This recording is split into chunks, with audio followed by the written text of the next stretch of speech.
On this day in 1980, Queen reached their commercial peak with the release of their 8th studio album, The Game. Play the game.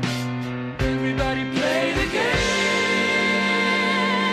of life. The Game was the first and only time that Queen managed to land a #1 record in the US, even after earlier albums featuring all-time classics like Bohemian Rhapsody and We Are the Champions. So what was it about The Game that made it so successful at the time? There's an amazing balance on The Game between what had already made Queen successful and brand new ideas. It's the past and the future of the band in one album. You've got tracks like Save Me and Play the Game, which stay firmly within the band's wheelhouse with virtuosic vocals and soulful guitar solos.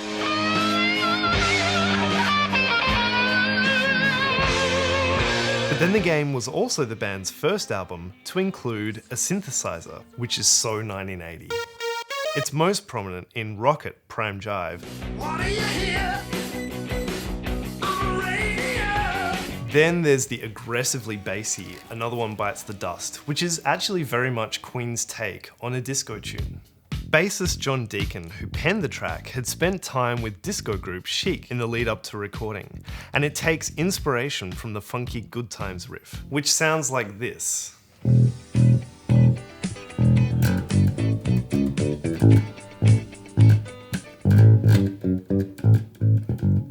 And this is Deacon's bass line.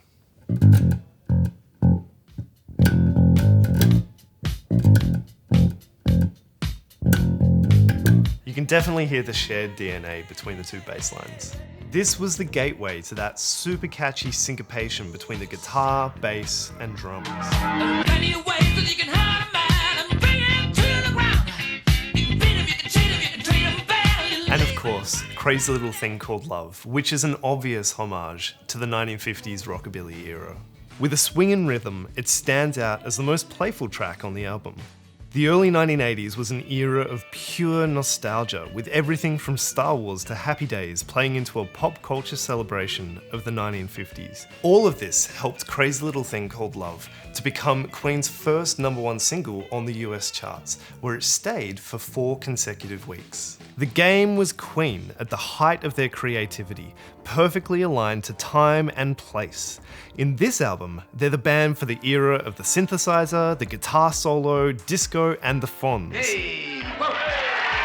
They embraced nostalgia, looked to the future, and stood by what made them unique. And it bloody well paid off, old chaps.